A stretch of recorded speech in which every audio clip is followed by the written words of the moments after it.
I'm looking for someone other than my wife. Ashley Madison's wrong. Looking for someone other than my wife.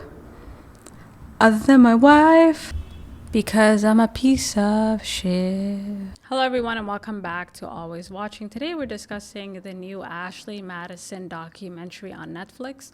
The series details the shocking hack of the Ashley Madison website. It interviews former employees as well as couples whose relationships were destroyed and enhanced by the website.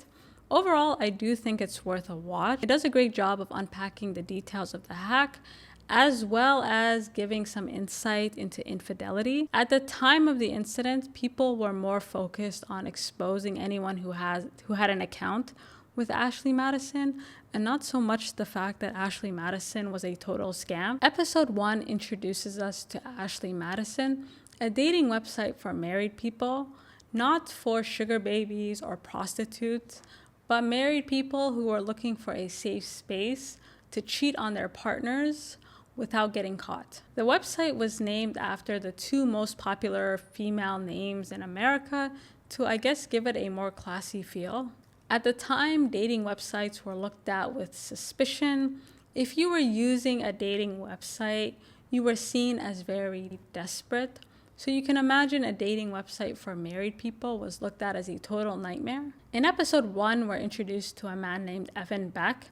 And I don't know how reliable of a narrator this man is. He seemed way too excited to spill all the tea. However, he does a great job of explaining the rise and fall of Ashley Madison. When Ashley Madison was first launched, it was met with hostility and indifference.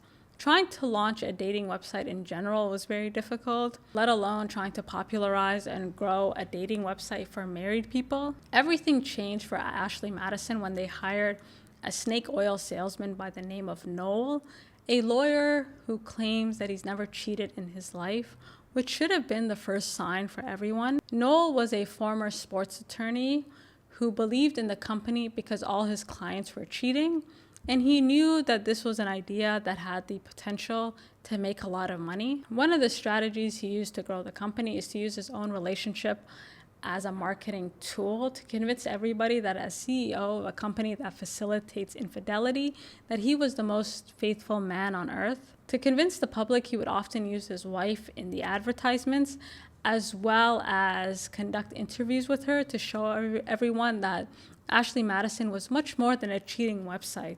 It actually had the potential to facilitate communication and strengthen people's relationships. He also mirrored this new strategy in the workplace, calling himself the Minister of Affairs. Workers were also instructed to lie to anyone that would call about suspicious activity on their credit card. So although they claimed to want to strengthen relationships and facilitate communication, all they did was help people evade responsibility and destroy their own marriages. And Noel's gift was really the gift of gab. He was really great at creating these commercials, and particularly the slogan, "Life is short, have an affair."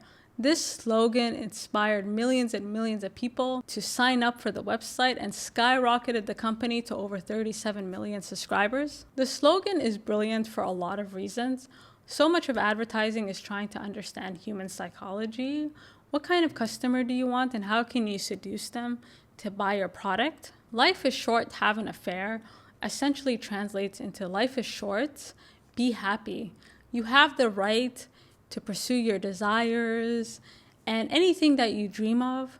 And Ashley Madison is here to help and cover it up for you for a small fee. The slogan literally triggered millions of users to sign up for the website with the assumption that their dirty little secret would be kept protected. Ashley Madison was created at a time where a lot of people didn't really understand cybersecurity and how serious it was.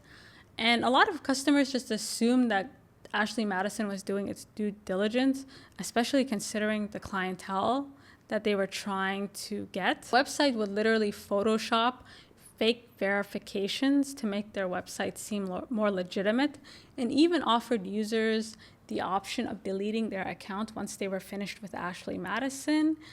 And of course, they didn't keep any of their promises. The company retained not just credit card information, but profiles, messages. If you ever had an account with Ashley Madison, they saved it, which means if the company ever got hacked, everything about you would be exposed on that website. The series tries to paint a broad picture of the types of couples that were using the website. The couple that they focus on the most is Sam and Nia, social media creators whose marriage was almost destroyed by the website. We are introduced to Sam and Nia as a very sweet couple that it was basically a fairy tale, love at first sight, and they were supposed to live happily ever after. The documentary interviews them separately to cast doubt as to whether or not they're actually still together. Sam joined Ashley Madison to escape his own life. The website offered him the opportunity to play a role other than father and husband. One of the major appeals of Ashley Madison is the opportunity to connect with people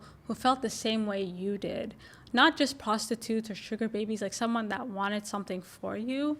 And meeting people who feel the same way or have the same fetishes or the same interests as you is much more exciting than paying someone to pretend to have the same interests and fetishes as you. In addition, married people were less likely to expose you because they also had a lot to lose. Sam describes signing up for the website after coming across their slogan, "Life is short, have an affair." He figured if the first part was right, maybe the second part was a solution. His reason for going on Ashley Madison, again, was validation.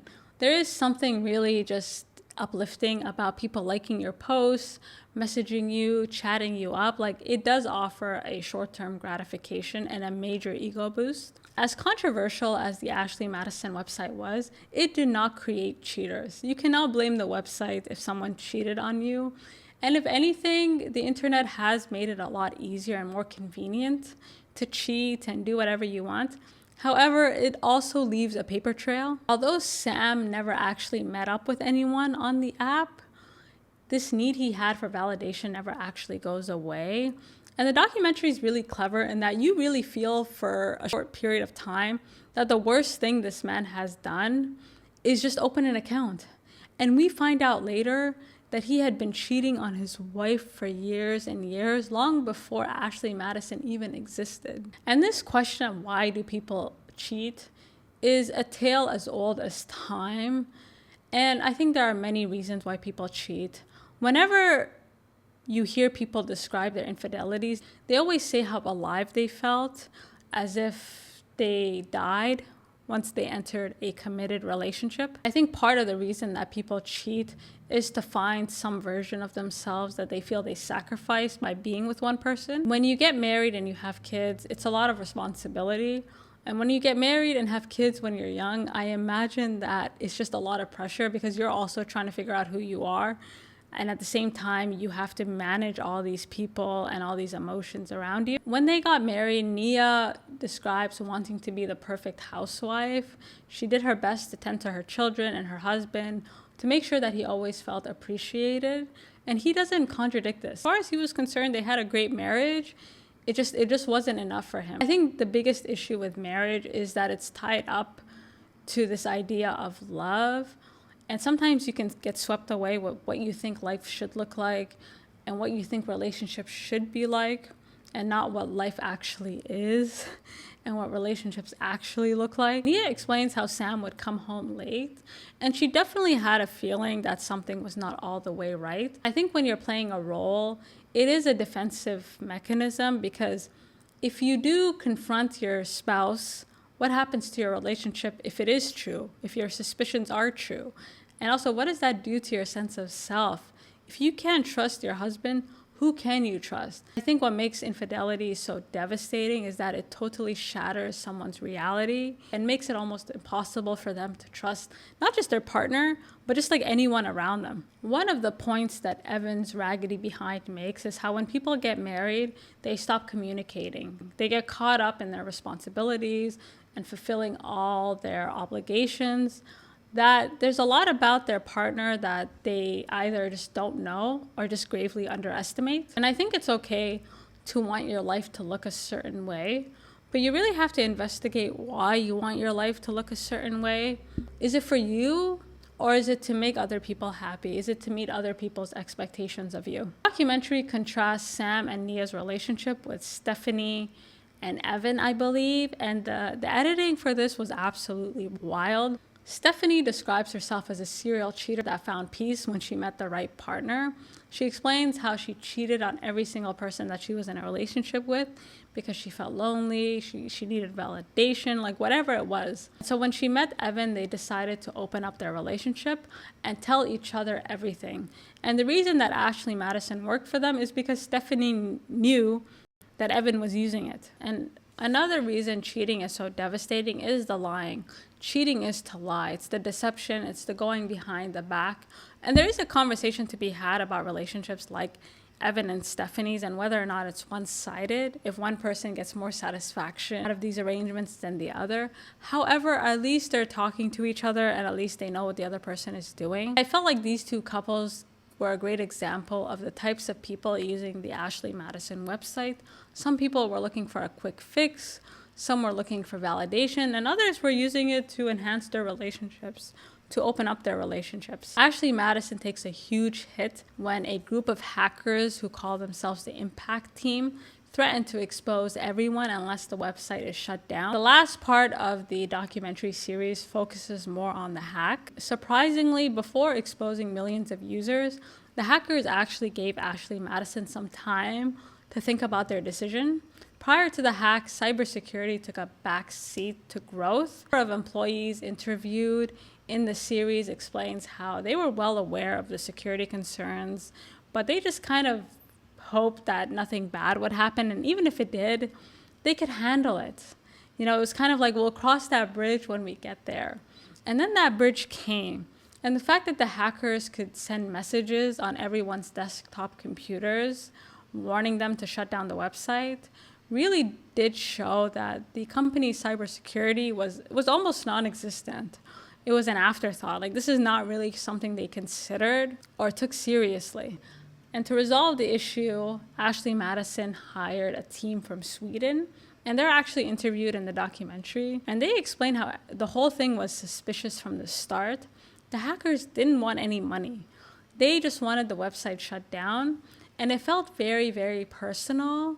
Like, either this was someone who worked at the company and had some type of grudge, or it was a really strange publicity stunt. While Ashley Madison was dealing with this hack, business went on as usual. That is until the hackers leaked their intention to the public. And still, people logged onto the website and used it because they assumed that worst case scenario, their identities were protected. So even the average customer, the average person just didn't really realize that such a thing was possible. And I felt like Ashley Madison's PR was so good that once the hack actually hit, it came as a surprise to everyone. And the hack leaked so much personal information, photos, text messages, that it was impossible for people using the website to deny that that was them. And very quickly, the story became about the users and not on Ashley Madison itself. Because people had absolutely no sympathy for the victims, they started digging through all the information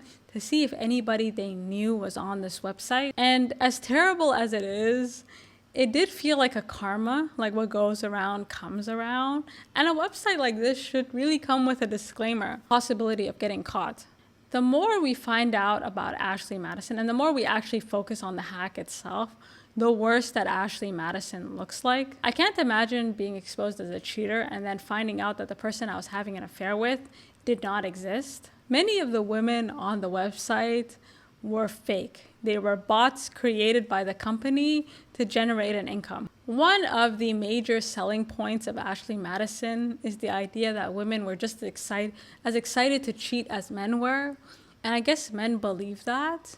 And one of the ways they were able to solicit men and get them to stay on the website is create bots to message men into starting a conversation. And in order to keep these conversations going, men would have to pay money. So a lot of the times, the people they were talking to just didn't exist. To make matters worse, the documentary interviews Michelle McGee, the woman responsible for wrecking Sandra Bullock's marriage. And she describes getting random gifts from men that thought they were in a relationship with her. So it seems like the website was also using fake pictures to get men to spend more money and stay on their website. You should not be putting your information on a cheating website. And I think people don't realize how massive this hack was, not just in terms of cybersecurity, but the impact that the internet is going to have on our relationships. People found out overnight that they do not actually know their significant other as well as they thought they did. And in the case of Nia and Sam, Nia found out about Sam's Ashley Madison account while they were at a vlogger conference. Since deleting the app, Sam and his family found social media fame on YouTube. They created a number of viral videos that allowed Sam to quit his job and become a full-time creator. And they described this time as a very happy period because they were spending all their time together. You know, they were able to bond and finally create this fairy tale life that they dreamed of, all of which was shattered when Sam was exposed. And Sam describes being super nervous before the hack, just scrolling through Twitter, basically just waiting for the other shoe to drop. And once it did, his whole life came crumbling down. And for a while, he was able to convince Nia, as well as the general public, that he only opened an account, that was his worst crime. And I don't think prior to this Netflix documentary, the depths of Sam's infidelity were well known. Like, I get the feeling that this is the first time that he is admitting all this. And the hack, for better or worse, forced Sam to finally confess to Nia about everything that he had been doing from the start of their marriage. And I think the infidelity might not have come as a huge shock to Nia, but the depths of it. I mean, he was having affairs with close friends. Like, this was quite aggressive, and I think she was just totally just taken aback by it. By the end of the documentary, you find out that they are still together, but barely together. One of the points that Nia mentions is how great of a wife she was, like having gone above and beyond for keeping Sam and not divorcing him. I do think they love each other, and I do think they have a strong bond. However, it doesn't matter how obedient you are to someone. It doesn't matter how happy you try to make them. If the person cheating on you doesn't get to the root cause of the issue, they'll just find new ways to do the same thing. Sam and Nia's relationship barely survived, and the same cannot be said for a number of other couples. Towards the end of the series, we're introduced to Christie and John, and I felt like Christie and John's story paralleled Nia's and Sam's very well. Christie's husband, John, committed suicide after his Ashley Madison account was hacked, and I was impressed by the amount of empathy that she had for her husband, despite the pain that he had caused. And Christie and John, like Sam and Nia, had built this beautiful life together. They had this house. They lived in this wonderful community. However, not everything that glitters is gold. And Christie, like Nia, spent her whole life playing a role, being who she thought she wanted her husband to be. And that just was not enough. And what's unsettling about infidelity is you realize you don't actually know your partner as well as you thought you did. There is that, like, you feel like your partner is almost a stranger. And she mentions how she wishes people had more empathy and use this hack as an opportunity to investigate their own relationships and their own insecurity. And unfortunately, the only thing that people took from this hack is that you need to cover your tracks better, right? Like that was basically the moral of the story. The documentary ends with the company in shambles, and Ashley Madison does exist. However, it's almost obsolete because it's been taken over by all these other applications. Like, in Ashley Madison's defense, at least all the married people used to be on one website. Now you have married people on apps with single people who are trying to date. And I feel like now more than ever, it's really hard to verify people's identity.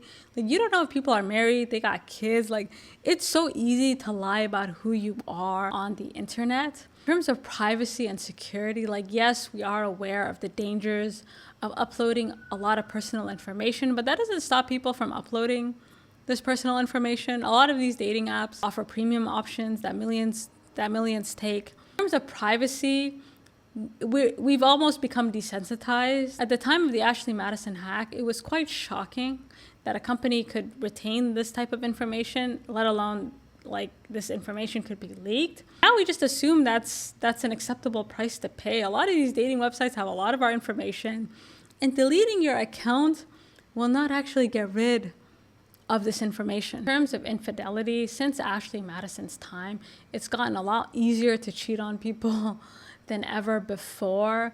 Ashley Madison's slogan, "Life is short, have an affair," works on a subliminal level because, again, actually what they're saying is life is short, be happy. And if you're not happy in your relationship and you want to be satisfied, then it's your right to leave. Like, now, before people used to look for a reason to stay, now they look for any old reason to leave. And the problem with a lot of these dating apps is that they make you believe that you have a lot more options than you actually do.